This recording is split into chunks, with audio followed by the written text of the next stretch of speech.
오늘은 대림절 24번째 날입니다. 이제 내일 모레면 성탄절을 맞이합니다. 우리가 대림절을 지키는 이유는 우리를 구원하러 이 땅에 오신 예수님을 다시금 우리의 마음과 삶의 중심으로 모시기 위해서입니다. 주님과의 관계를 회복하고 또 풍성한 생명을 누리기 위해서 우리는 이 대림절 기간을 지키고 있습니다. 오늘 말씀을 통해서 또 주님과의 깊은 교제가 또 있기를 간절히 축원드립니다. 오늘 말씀은 예수님께서 음행 중에 잡혀온 예수님을 용서한 그 사건이 앞에 나오죠. 그 사건이 있은 다음에 예수님께서 하신 말씀입니다. 종교 지도자들 중에 이제 예수님을 고발하고 또 예수님을 넘어뜨리기 위해 애쓰는 무리들이 있었습니다. 이제 그들이 어떻게 예수님을 고발할 수 있을까 생각하다가 가늠하다가 현장에 붙잡힌 여인을 예수님께 데리고 옵니다. 그 여인을 통해서 예수님을 뭔가 꼬투리를 잡으려고 하는 것이죠. 이 종교 지도자들의 관심은 무엇입니까? 하나님의 뜻이 아니죠. 무엇이 옳고 무엇이 그른지, 정말 하나님께서 뭘 원하시는지에 대해서 관심이 없습니다. 그들의 관심은 뭡니까? 예수님을 제거하는 겁니다. 예수님을 제거하는 이유가 뭡니까?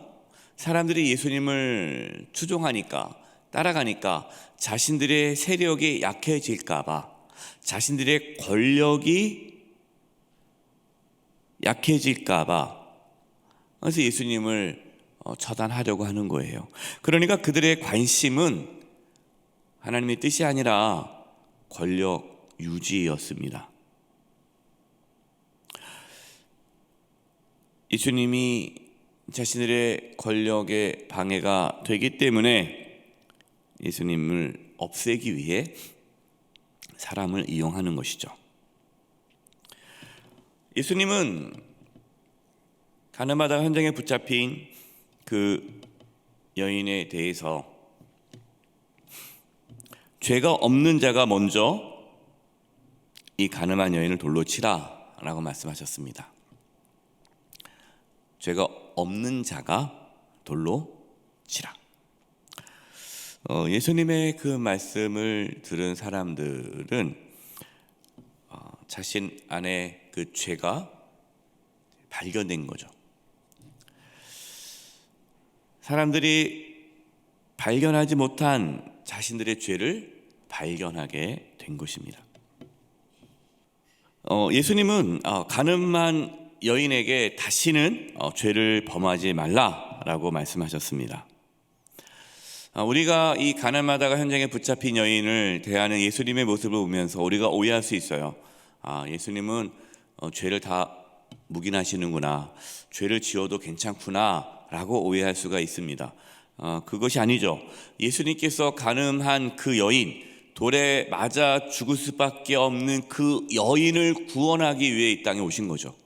예수님께서 그 여인이 당해야 할, 그 여인이 받아야 할 그 죗값을 예수님이 받기 위해서 오신 거죠. 그것을 보여주신 겁니다. 그래서 예수님은 그 여인을 용서할 수 있었던 거예요. 예수님께서는 그 여인에게 다시는 죄를 범하지 말라라고 말씀하셨습니다. 예수님께서 우리의 모든 죄를 짊어지시고 하나님의 심판을 받으셨다는 것이 우리가 마음대로 죄를 지어도 된다는 뜻은 아닙니다. 예수님께서 우리의 모든 죄를 짊어지심으로 우리를 어둠에서 빛으로 나오게 하셨습니다. 12절이에요. 오늘 본문 말씀입니다. 예수께서 또 말씀하여 이르시되 나는 세상의 빛이니 나를 따르는 자는 어둠에 다니지 아니하고 생명의 빛을 얻으리라. 예수님은 세상의 빛이시죠. 세상의 빛. 예수님이 세상의 빛이다라는 이 의미의 첫 번째, 가장 중요한 의미 중에 하나는 예수님께서는 진리를 밝혀주신다라는 겁니다. 지금 사람들은 어둠 가운데 있습니다. 빛이 없어요. 어둠 가운데 있기 때문에, 어둠에 있기 때문에 어둠인지 모르는 거예요. 아니, 어둠 속에 있는데 어떻게 어둠을 압니까? 빛이 있어야 어둠을 발견하잖아요. 빛이 없으면 어둠이 아니에요. 그냥 당연한 거죠. 그게 원래 그게 그런가 보다 생각하는 거예요. 빛이 있기 때문에 어둠이 드러나게 되는 거죠. 아, 이게 어둠이구나. 사람들은 어둠 속에서 어디로 갈지 몰랐습니다. 보이지 않았기 때문에. 무엇이 하나님의 뜻인지, 무엇이 진리인지 몰랐죠. 예수님이 이 땅에, 세상에 빛으로 오셨어요. 예수님으로 인해서 사람들은 어둠을 발견하게 되었고, 내가 죄인임을 알게 되었고, 예수님으로 인해서 진리, 하나님께 나아갈 수 있게 된 것입니다. 따라서 예수님을 믿고 예수님을 따르는 자는 더 이상 어둠 가운데 있지 않죠. 생명의 빛 가운데 살아갑니다. 예수님께서 세상의 빛이다. 그래서 너희들은 생명의 빛을 얻었다라고 말했는데, 이 생명의 빛은 하나님과 관계가 회복됨을 의미하는 것입니다. 예수님께서 이 땅에 오셔서 우리의 모든 죄를 짊어지시고 십자가에서 피 흘려 죽으신 것은 단지 우리가 죽어서 천국 가도록 하기 위해서가 아니에요. 하나님과의 관계를 회복하기 위해서입니다. 그래서 예수님을 믿으면 죄 사함을 받고 하나님의 자녀가 되는 거죠. 하나님의 자녀가 된다는 것은 하나님의 관계가 회복되었다라는 뜻입니다. 그래서 하나님 관계가 회복된 삶을 살아가는 것이 생명의 빛 가운데에 살아가는 것입니다. 사랑하는 성도 여러분, 우리는 하나님의 자녀입니다. 예수님으로 말미암아 하나님 관계가 회복되었습니다. 그 빛 가운데 살아갈 수 있기를 바랍니다. 늘 주님을 만나고 주님과 동행하고 하나님과의 친밀한 관계 속에서 풍성한 생명을 누리며 살아갈 수 있기를 바랍니다. 바리새인들은 이 예수님의 말씀을 듣고도 깨닫지 못했습니다. 예수님의 말씀이 참되지 않다라고 비난을 하고 있어요. 예수님은 아니다, 자신의 증언이 참되다라고 말씀합니다. 왜 그러실까요? 왜 예수님이 참되십니까? 예수님은 하나님이시니까, 진리이시니까 참된 것이죠. 그러면서 예수님께서 15절 이렇게 말씀하셨어요. 너희는 육체를 따라 판단하나 나는 아무도 판단하지 아니하노라. 지금 예수님을 고발하고 예수님을 넘어뜨리게 하고, 그리고 예수님께서 말씀을 전해도 그것을 거부하고 받아들이지 않는 그 바리새인들은 어떠한 자들이라는 겁니까? 그들은 육체를 따라 판단하는 자들이다라는 겁니다. 육체를 따라 판단한다는 것은 무슨 의미일까요? 우리는 무엇으로 판단해야 됩니까? 하나님의 말씀으로 판단해야 돼요. 우리의 삶의 기준이 하나님 말씀이어야 합니다. 그러나 이 바리새인들은 하나님 말씀이 아니라 자신들의 판단에 의해서 사람들을 정죄했습니다. 예수님을 무시한 거예요. 왜? 예수님이 나사렛 출신이니까. 나사렛에 선한 것이 뭐 나겠느냐. 집안도 좋은 것도 아니고 돈이 있는 것도 아니고, 그러니까 예수님은 아무것도 아닌 거죠. 무시하고 함부로 대한 겁니다. 예수님께서 행하신 그 이적과 능력, 그건 놀라운 일이잖아요. 그것을 인정하지 않으려고 했어요. 왜요?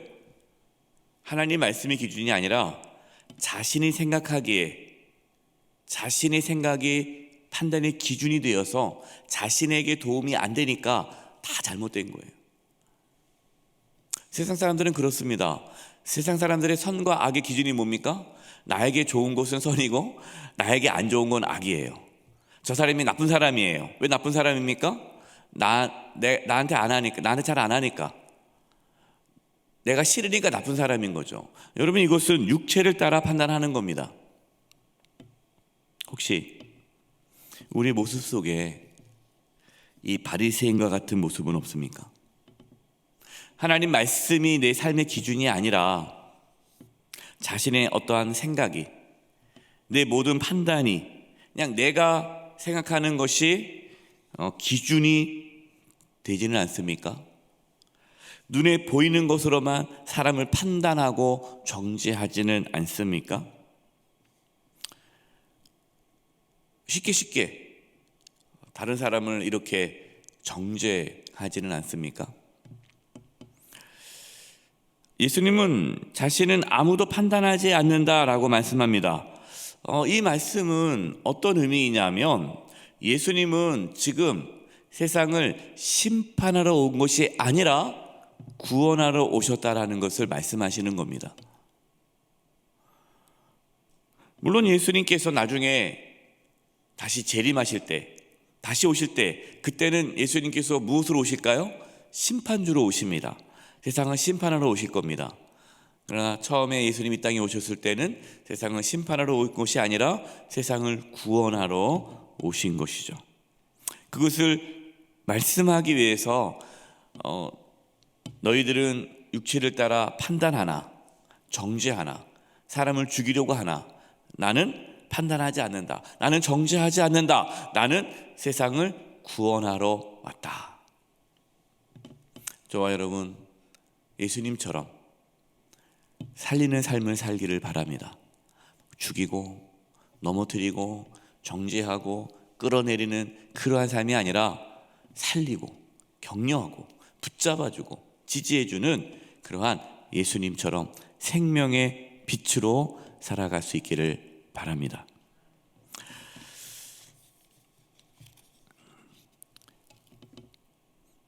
16절입니다. 만일 내가 판단하여도 내 판단이 참되니 이는 내가 혼자 있는 것이 아니요 나를 보내신 이가 나와 함께 계심이라. 예수님은 자신은 혼자가 아니고 하나님 아버지께서 함께 계신다라고 말씀하십니다. 예수님은 늘 하나님과 함께 하셨어요. 이것이 우리가 살아가는 삶의 방식입니다. 우리가 예수님을 따라가지 않습니까? 예수님을 따라간다는 게 뭘까요? 예수님이 살아갔던 삶의 방식을 우리가 따라가는 거예요. 예수님은 늘 하나님과 함께 하셨어요. 늘 하나님을 만났고 하나님과 친밀한 교제 가운데 사셨습니다. 늘 하나님과 교제하면서 사셨죠. 그리고 늘 순종하는 모습을 우리에게 보여주셨습니다. 신앙생활이 뭘까요? 신앙생활은 하나님과 함께하는 생활이 신앙생활이에요. 하나님과 함께하는 거예요. 우리는 혼자 살아서는 안 됩니다. 혼자. 늘 하나님과 동행해야 돼요. 물론 하나님께서 우리와 늘 함께 하십니다. 우리가 하나님과 함께하지 않는다 생각한다 할지라도 하나님은 늘 우리와 함께 하십니다. 하나님은 절대로 우리를 떠나지 않으십니다. 하나님이 우리와 함께 하심을 내가 인정하고 그것을 받아들이고 그것을 고백하고 하나님 나와 늘 함께 하심을 믿음으로 고백하면서 하나님을 의지하고 하나님을 찾고 살아가는 것이 우리 그리스도인 신앙인의 삶의 모습이다라는 것이죠. 특별히 하나님과 함께하는 것, 하나님 눈에 보이지 않잖아요. 그럼 구체적으로 하나님과 함께 할 수 있는 신앙적 행위가 말씀을 가까이 하는 거예요. 하나님 말씀을 우리가 묵상할 때 하나님 말씀을 읽고 듣고 그 말씀을 묵상하며 그 말씀을 붙잡고 살아가는 것이 하나님과 함께 살아가는 그러한 신앙의 중요한 모습이에요. 그래서 말씀이 너무너무 중요합니다. 지난 주일에도 말씀을 드렸죠. 우리의 가운데 하나님의 말씀이 풍성히 살아있게 하는 것, 하나님 말씀이 풍성히 살아있다는 것은 그 하나님 말씀을 통해서 우리가 하나님과 교제하고 그 말씀을 통해서 주님을 만나고 그 말씀이 살아서 우리 가운데 나타날 때에 우리는 샬롬, 하나님 관계가 더 깊이 회복되어지면서 그 하나님 관계 속에서 누리는 평강을 경험하게 되는 것이죠. 이것을 위해 예수님께서 이 땅에 오신 거예요. 어떤 분들은 그걸 몰라요. 예수님이 이 땅에 오셨다. 나의 죄를 용서해 주기 오셨지. 그래, 예수님 믿으면 난 죽으면 천국 가겠지. 그것만 생각하고 지금은 하나님과 함께 하지 않고 지금은 이 세상 너무 살기 힘들다, 그냥 불평불만하다가 빨리 천국 가야지, 빨리 천국 가야지, 자꾸만 천국 가서 평안을 누리려고 그래요. 여러분, 그렇지 않습니다. 지금 이 순간, 오늘 바로 내 삶의 자리에서 평강을 누리셔야 됩니다. 19절입니다. 이에 그들이 묻되 내 아버지가 어디 있느냐? 예수께서 대답하시되 너희는 나를 알지 못하고 내 아버지도 알지 못하는도다. 나를 알았더라면 내 아버지도 알았으리라. 예수님을 넘어뜨리려 했던 이 종교 지도자들은 하나님을 알지 못했어요. 하나님 모르는 자들이었습니다. 그러나 그들은 착각했죠. 우리는 하나님을 안다. 왜? 종교 지도자들이니까, 말씀을 전하는 자들이니까. 이게 참 무섭습니다. 하나님을 모르는데 하나님을 안다라고 착각할 수 있다는 게 무서운 거죠. 제가 목회자로서 가장 두려운 것 중에 하나입니다. 마치 내가 하나님을 다 아는 것처럼 착각에 빠질 수가 있어요. 우리가 어떻게 다 하나님을 압니까? 우리는 잘 모르죠. 정말 이들이 하나님을 알았다면 예수님을 모를 수가 없는 거예요. 종교 지도자들 중에서도요, 예수님을 만나고 예수님을 인정하는 자들이 있죠. 종교 지도자들이 다 예수님을 모르는 건 아닙니다. 그들 중에는 어떤 자들은 예수님을 믿는 자들이 있었어요. 그들은 진짜 하나님을 알았기에 예수님도 알게 된 것이죠. 겸손히 하나님의 은혜를 구할 수 있기를 바랍니다. 마치 내가 다 아는 것처럼, 내가 신앙에 뭔가 경지에 이른 것처럼 그렇게 착각에 빠지지 않기를 바랍니다. 하나님, 정말 저는 모르겠습니다. 저는 무지합니다. 모릅니다. 알려주시옵소서. 오늘도 주님을 더 알기를 원합니다. 하나님을 더 알기를 원합니다. 그래서 그 놀라운 하나님의 은혜와 사랑을 더 깊이 경험함으로 풍성한 삶을 살게 해주시옵소서. 기도할 수 있기를 바랍니다. 이제 대림절 기간, 내일이 마지막이고 이제 성탄절을 맞이하게 되는데요, 예수님 안에서 어둠이 아닌 생명의 빛 가운데 살아가는 저 여러분 되시기를 주님의 이름으로 축원드립니다. 기도하겠습니다. 하나님 아버지, 저희들에게 예수님을 보내주셔서 어둠 가운데 살지 않고 생명의 빛 가운데 살아가게 하심에 감사합니다. 늘 주님과 동행하며 풍성한 삶을 살아가게 해 주시옵소서. 예수님의 이름으로 기도드립니다. 아멘.